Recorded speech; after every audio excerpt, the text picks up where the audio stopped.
All right. Welcome, everyone. Thank you for being here. Um, it's lovely to be here with this community. It's beautiful Wednesday in March and a little foggy in my part of the world. Here we're joining to learn about habits, to learn a little bit about the science of building habits and maintaining them. And very happy to be here. So thank you for joining. I'm going to start off a little bit, just an introduction about myself, a little bit about my PCS journey, what brought me to here, and then talk a little bit about the science, the value of habits, set point theory, and a little bit on the science of building habits and then making them stick. So that is what we're going to be covering today. First, a celebration that you showed up, you registered, you showed up today. It's not easy to do. I know that the recovery of a brain injury is a challenging one, and every day is a little bit different. Some ways it's like every day is the same, and in some ways it's like every day is a little bit different. So I acknowledge and recognize that, and I celebrate you for being here. A little bit about me. Um, I initially studied peace and conflict studies and psychology in university, and then was really taken about I wanted to change the world, and I felt like education was the way of doing that. So I became a school teacher.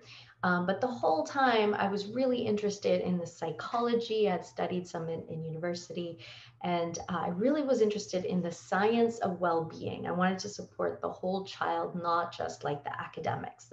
And I started studying, finding things online and learning about it.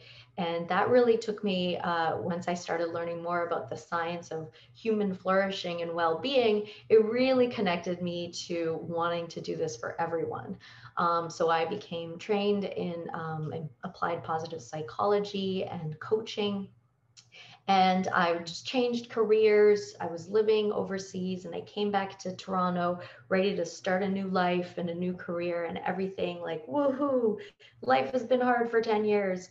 Finally, gonna give it a go. And then a kitchen cabinet door hit me in the kitchen. Don't have the memory. I have memory before, memory after. Don't have the exact memory, but concussion, surprise. Had no idea what that was like. Thought it was just going to be a few weeks, like the common experience. But here I am. The hardest part of the journey was about a year and a half to 2 years. It was in November 2018, and now I mean, I'm still dealing with a lot of symptoms, but I'm also able to do a lot more. And I'm able to do this presentation, to do the work that I do, while managing my symptoms a little bit on the side. So I'm familiar with the experience, the challenges of it, and what I started doing with my applied positive psychology training, and a good friend, dear friend I had met in my training, with our Vinter Gaia, we wanted to bring the science of well-being and optimal human flourishing, applied positive psychology, and really support concussion survivors. Our Vinter, my business partner, is an occupational therapist. So she'd been working with many clients with concussion for many years. And with my personal experience, really kind of getting that, like, what's unique about that experience, and then bringing in the science of human flourishing into just to really spread this community that I felt was so underserved. It felt like in my experience, and I really wanted to start bringing some tools to the community, and that's what we've done together. So this is a little bit of a workshop. It's an example of some of the programs that we do with Revive and Thrive, providing concussion survivors a community and the science of well-being, and creating a beautiful space to support, to start to thrive even while we're still recovering and dealing with it, with the symptoms, but to really develop some mindset shifts and some practices that can really help.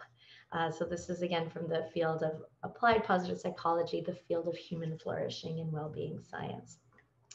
So a little bit that I wanted to share with you, and feel free to unmute yourselves. This could be very back and forth. If you have a question, if you want to share something, feel free to do that. I like it like that, you know, if we can kind of get messy and have discussions along the way, but I have this presentation to go for to go with as well. So a little bit about this set point theory of happiness, which I think is an interesting place to start.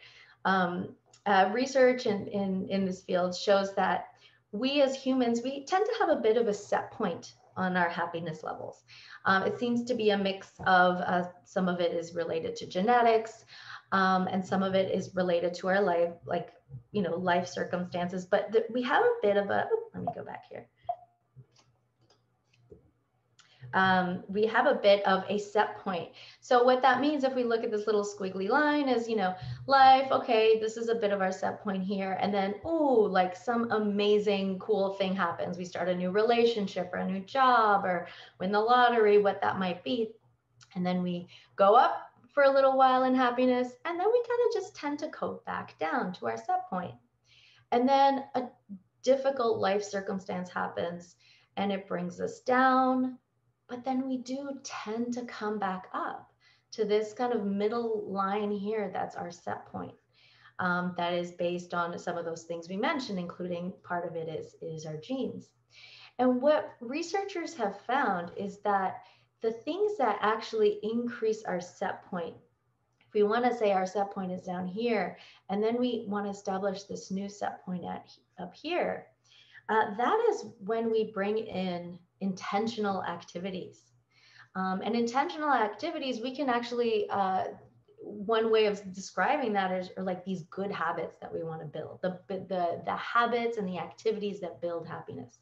So we can shift our set point from being somewhere around here to up here. Now, I know this and I acknowledge when I first saw this too, my first reaction was, yeah, but okay, what about like long-term recovery of injury? Because that's like different. Like, what is this nice little like drop down and hop back up, right? Things when we are struggling with something long-term, when an injury is affecting our life in a really long period of time, or an illness or something like that, I understand this isn't going to be like a drop like this and then jump back up. So it might look a little bit different, and it might, you know, have a longer way down here. But I, from everything that I've learned and I've seen from my experience and the experience of working with concussion survivors, especially on implementing these intentional activities that build well-being, happiness, and mood, that wherever you are down here, there can be still a shift. Even if this is like a longer dip down here, there can be and will be a shift to move upwards. And that's where we can have a lot more control over our life than we think. And I acknowledge as well, intentional activities sound easy, but a lot harder said than done. Absolutely, I acknowledge that. But there are some things that we know that we can implement, and we can start to gradually nudge our set point a little higher through these intentional activities.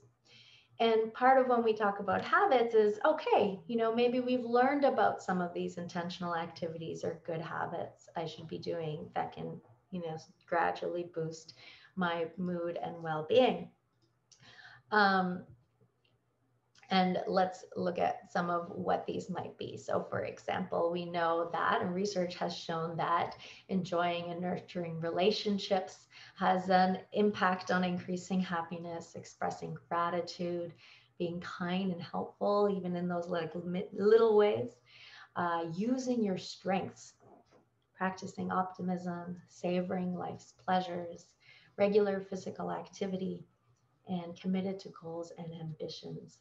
And we can start to, even from here, even from this list here, we can start to pull out like what some good healthy habits might be. What are some things that we can add in our day to express gratitude? Might be developing a habit of a gratitude practice, right? And savoring life's pleasures, also something related to that, or it could also just be that in combination with physical activity, a daily walk, right? A daily walk to watch the sunrise or whatever that might be. So there's lots of little habits that we can pull from here as well as I'm sure that there are habits that we all have in our lives that we know will help us. Um, I had a really great habit of doing some workouts every day, and then I went on a little holiday, and I need to build that one back up, because what often happens is a change in routine, habits go out the window, right? So this is something that I'm going to keep in mind as I do this presentation. All right, let's build back that habit. And then we also know that for brain injury recovery, that there are some good habits that absolutely do help recovery. Nutrition is a significant one. Those mindfulness and meditation practices, exercise, whether it's rehab exercises given to us, physical, cognitive, vestibular, whatever that might be. Um, and then activities that promote mindset, well-being, and mood, because being in a better mindset and mood actually does help us do all of the other things better related to our recovery as well.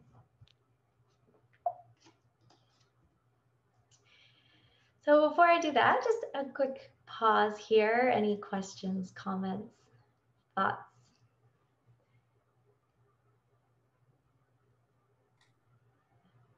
No. I couldn't agree more with once you take that little holiday and your routine's a little bit cut off, you have to restart pretty much. Mm-hmm.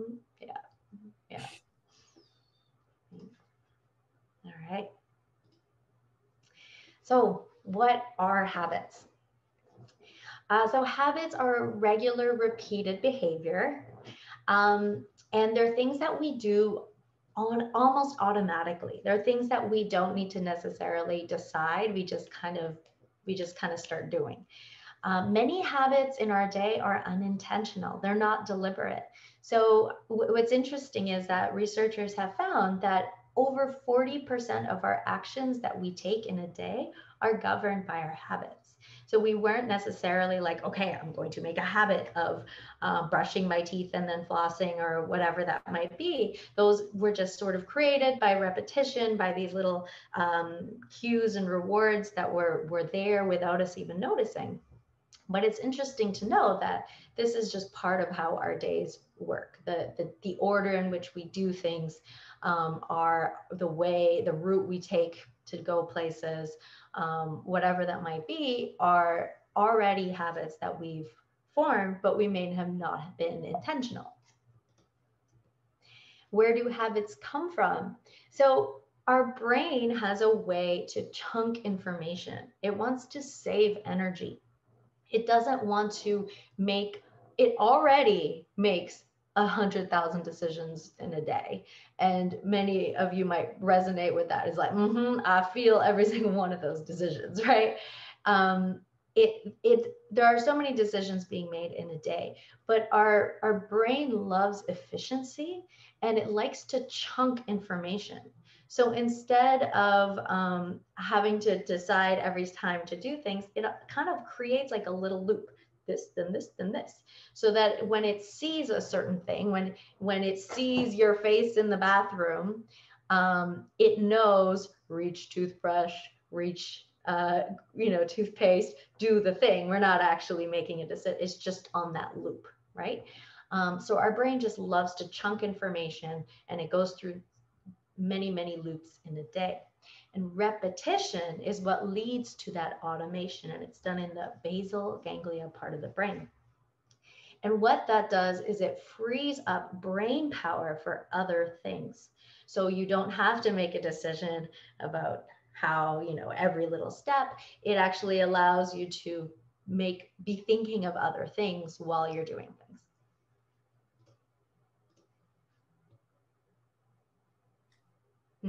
Routine is what I rely on to gain this outcome. Yeah.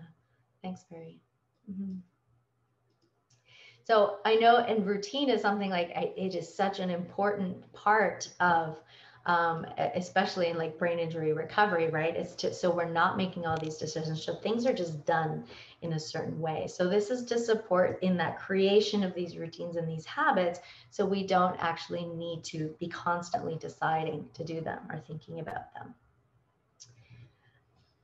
So why is it hard to maintain the good habits? We often rely on motivation. Motivation are these like natural training wheels for habits, and a break in routine tends to throw us off, right? And motivation, we got a new, some new yoga pants and a new yoga mat, and you're like, aha, I am now a yoga person. I am going to yoga every day. And then that motivation keeps you going, maybe a couple of days, maybe a couple of weeks, but eventually motivation is going to fall off. And what we want to do, and especially if there's a break in routine, and motivation works as these like natural training wheels for these habits. But what we want to do is keep a system in place, because so once motivation drops off, we can keep that supported and keep that habit there and present. And what often happens as well is once the third week hits with the new yoga pants, and you are no longer doing the yoga every day, we make a person problem. I'm no good at this. I suck at keeping my habits. I am not going to do this. Out of what is actually a process problem, that the system to make the habit, to maintain the habit, is not yet in place. And it's really important, because once we believe that, like, we develop the belief that we can't keep habit, it's not going to be good for us, right? We want to acknowledge and recognize that it's okay. We're humans. It's hard. It's not supposed to be easy. It's okay. It's okay. It's okay. And then, so always self-compassion first. And then it's like, okay, what are the habits? What is the process? What do I need to put in place to help this work for me? So, motivation. Welcome it when it shows up, but we're not going to wait for it. More often than not, action precedes motivation. I remember I read this. I know this from like the research, but I remember a good friend of mine back in university. I was struggling with procrastination on just essays in university, and I just don't know how to get started. It's so hard. And then she said that exact line. She said, action precedes motivation. And she's like, don't wait to want to do it. You just start it, which is an interesting thing. It's like, huh. And I'll drop this. It wasn't in my slide, but I'll drop this.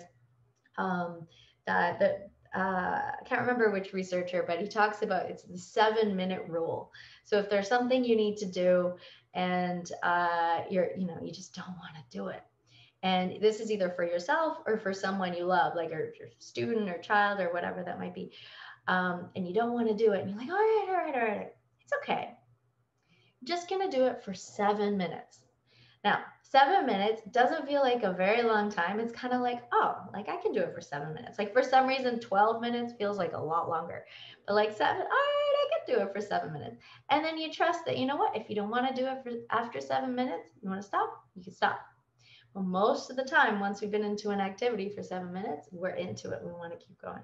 So that's just a little bit of a helpful a thing to try when we need it. The 7-minute rule. Also really important before we get into kind of the nuts and bolts of building a habit is that connection to your why. Why do you want to start this habit? Why is it important to you at this point in your life? Purpose fuels motivation. It's a very powerful one. And even if we're not going to rely on motivation, it is going to help us throughout, right? It is going to help us throughout to connect to the bigger purpose of why this yoga habit, or this healthy smoothie habit, or my morning walk habit is important to me. What kind of person do I want to be? So if you do have a piece of paper in front of you and want to reflect on that a minute, I'll give you a bit of a quiet moment here. Give you a 45 seconds to just reflect on your why. What is it, a habit you want to build? And why do you want it?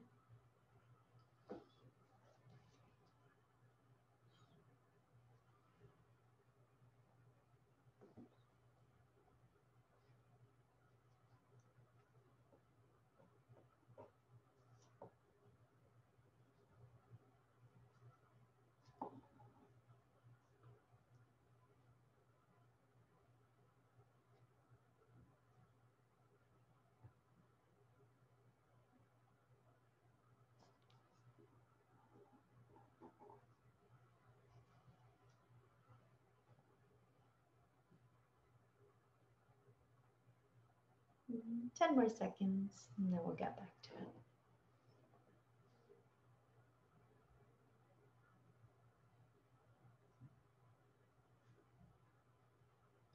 All right, wherever you are is the right place to stop. You can always add to it a little bit later.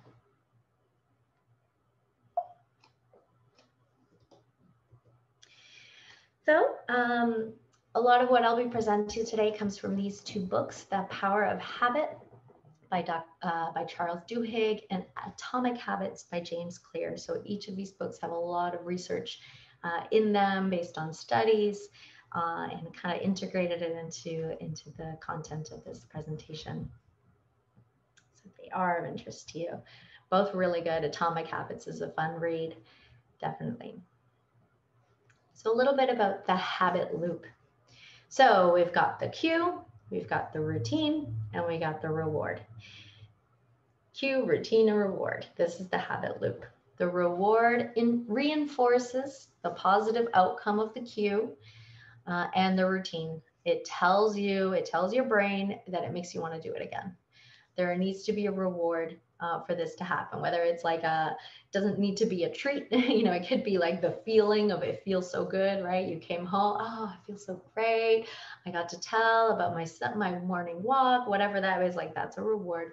But there needs to be some sort of reward for your brain to say, okay, I want to do it again. Even if it's like just the physical feeling of it after. The cue is the trigger, is that first thing that tells your brain to go into automatic mode. Habits need to be anchored to something. This one is absolutely huge. Oftentimes, with that yoga routine or whatever that is, we have that feeling of like, oh yeah, just do it every day. And then, okay, not right now, after my coffee, after the email, after lunch. Oh, not just yet. And when we don't have it anchored to something, it's just kind of loosey-goosey in our day, and it's really hard to develop. One, it's hard to actually develop the habit, because again, it's like first it's a routine, a practice, but then it becomes a habit after enough repetitions that it's just your brain just does it automatically, almost like you don't really need to decide. So habits, we come eventually, but we're kind of creating the habit by doing it every day. So they do need to be anchored to something. They can't just be loosey-goosey in the day. We need to know when to do them. So we think about it like that, a specific thing to tie it to. There we go. Then when that happens, once a habit is established after enough repetitions, there's a bit of a dopamine rush in your body, that nice feel-good chemical that occurs after just the cue, because it knows that the reward is going to happen after, and then you almost get the reward just from the cue. So it automatically is like, oh yeah, that thing, subconsciously happening. And when that happens, that's when you really got a real habit going. So that's the after the enough repetitions for the cue to release the dopamine rush instead of waiting to the reward to happen. So some examples of cues. It could be a location, the office, the car, the kitchen, a time at 2 p.m. when my alarm goes off.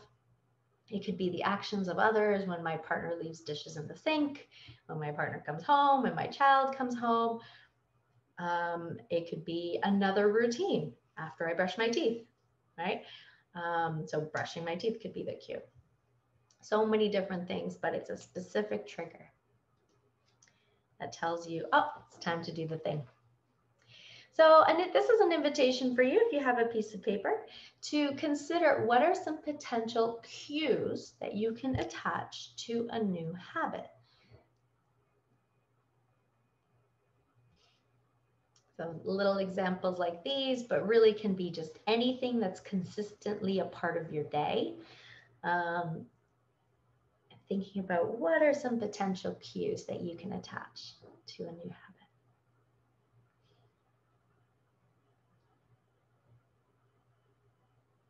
What we're going to invite you to do in a few minutes, once we've gone through the potential cues, potential habits, and potential rewards. We're going to give you a little bit of space, put you into some breakout groups so you can create a little bit of a habit loop and then discuss it, like what you're thinking of trying out in a small group. So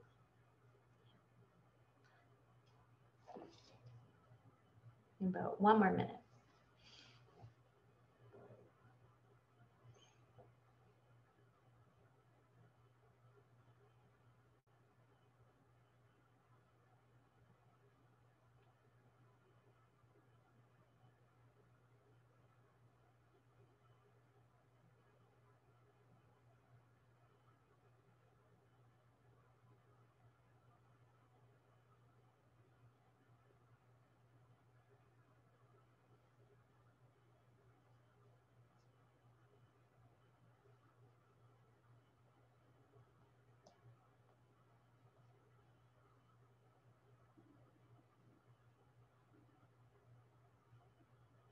About 20 more seconds.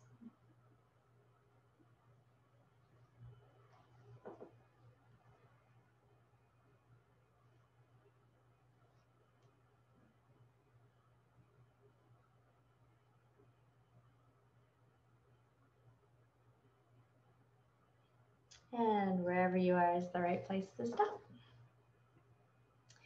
Okay, now the routine. So the routine is like that new habit that you'd like to build. It's the physical, emotional, or mental activity that comes from the cue. When the cue happens, you do this. This is the thing we're working on developing. So I'm going to invite you, we'll just do about 30 seconds to see if you can list a couple of new habits, new routines that you'd like to set up for yourself.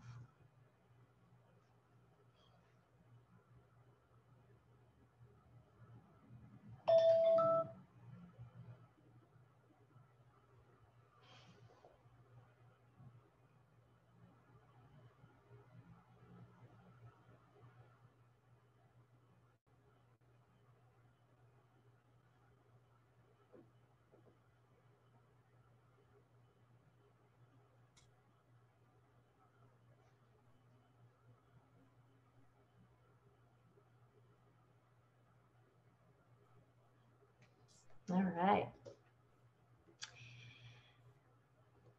Now we have the reward. So this helps your brain decide if your cue is worth remembering.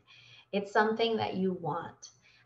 So even though we know that going for a run or doing the yoga activity or a gratitude practice in itself should be and will be its own reward, we sometimes need to, when we're building a new habit, have an extra reward. It helps our brain just to get into the groove of the new habit, to really want to do it again beyond the warm fuzzies it gives you after. It's really helpful if we have some sort of additional external reward. So it can be many different things. Like it can be even things that are also part of your day, right? So if you have a morning coffee, we might say, okay, well, my morning coffee is now contingent on me having done the habit beforehand. And that is I get my morning coffee as soon as I do my 5 minutes of meditation or whatever that might be. It can be many different things, and up to you to figure out what works best for you. And it's also something that's flexible that you can try out, but it needs to be something that you like and you want. An interesting anecdote here comes from that book, The Power of Habit by Charles Duhigg, talking about the Pepsodent toothpaste marketing story that I believe it was in the 50s. They were trying to market toothpaste, so it's something that everyone did regularly, right? Like they wanted people to build the habit of doing it multiple times a day. But humans at that point didn't really have that habit, and it was hard to kind of get them to do it. And even though they were telling people, brush multiple times a day, people just weren't doing it. And it wasn't until there was this like genius marketing person behind this Pepsodent toothpaste campaign that was like, we need to make a bigger reward. So what they did was they actually added a substance to the toothpaste to give you that like smoothie, glassy finish that didn't happen before. It wasn't part of toothpaste. It was like, even though toothpaste before was still cleaning, it didn't really give you the feeling of clean, but now you've got this like feeling of clean. And once they started doing that, then people needed to brush their teeth more often, because now it's like you have that feeling of leaving the house and you're like, I gotta brush my teeth before I go. I don't have that yummy feeling. The reward got a lot bigger, and then that habit started to be built around the world. So we started selling a lot more toothpaste. So exactly. So here, making you want to do it again, and it can be something you already have as part of your day. So thinking about how we can structure things, so things that you enjoy in your day can be part of this reward.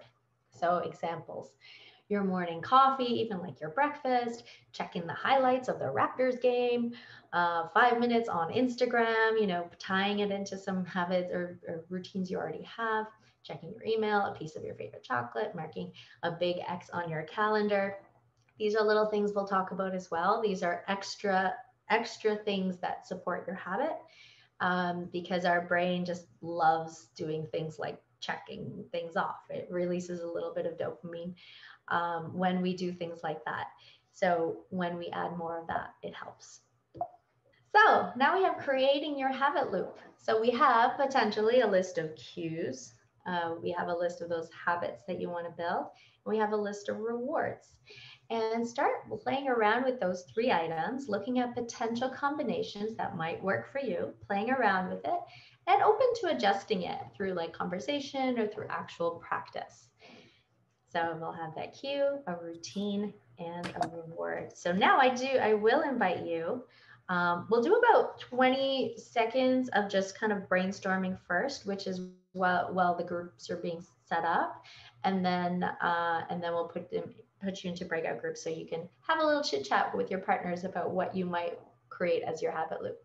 Little items here that we can do when we are working with our habit loops. If we do have a bit of that cue, routine, and reward set up that we're going to try, we can add a little bit to supercharge it a little bit by making it obvious, making it attractive and satisfying, and making it easy. So these are little additional things that we can add. And on a separate thing, which is a really helpful one for when things get in the way, when we go on something, there's a break in routine, or it's raining out, or whatever that might be, to break our routine, is anticipate your obstacles. What might get in the way of you doing this tomorrow? What are those things that might get in the way? And making a plan for dealing with those obstacles using if-then statements, which we'll look at briefly as well. So to make it obvious, one of them is to design your environment, set reminders, post-its, right? Post-its. Leaving running shoes by the foot of the bed, leaving the floss out of the cabinet, whatever that might be, putting things in the way. So it's right in front of you. Stacking habits. When you have multiple habits that you want to build, just do them one after the other after the other. So the cue for one is the cue for the whole string of them. And you just do your little stacked habits, and then you move on with your day, right? Supercharging the reward, doing things like to make it even more attractive, joining a group or a tribe, even having an accountability buddy to text and say, I did my thing too, nice thumbs up, whatever that might be. Habit trackers, X's on calendars, extra rewards for streaks. And then really valuable here is making it easy. Be open to starting small and simple. To show up for your habit is the first step. Love it.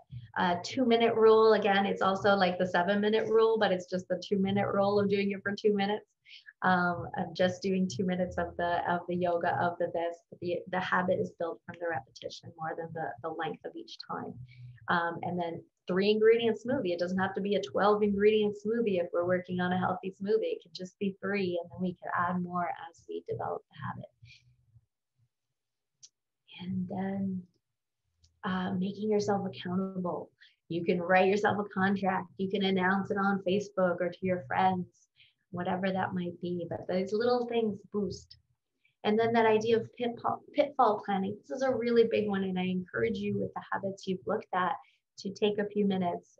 If we had more time, we do it here, but to take a few minutes and like, okay, what are the things that get in the way? You know, if I'm working on the healthy eating habit and then partner orders pizza, what's the plan? If I'm taking a walk outside, but it's raining, what's the plan? Then I will do this instead. Then I will do this instead. If I'm out of this food, then I will do this instead. And be opening to revisiting your plan after trying it. Are you craving the added reward? If not, change the reward or supercharge it. Be open that in a couple of weeks, it's open to adjustment. It didn't fail. It just needs feedback. It just needs adjustment, right? And we can go back to that plan and work on it again.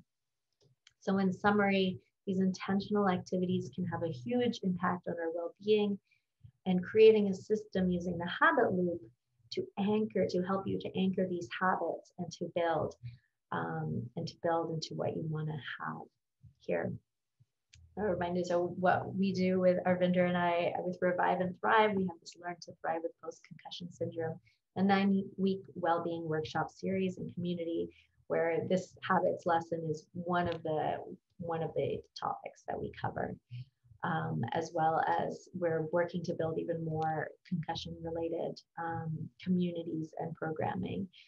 So if there's an interest there, I can type it in the chat box if you'd like to join the newsletter.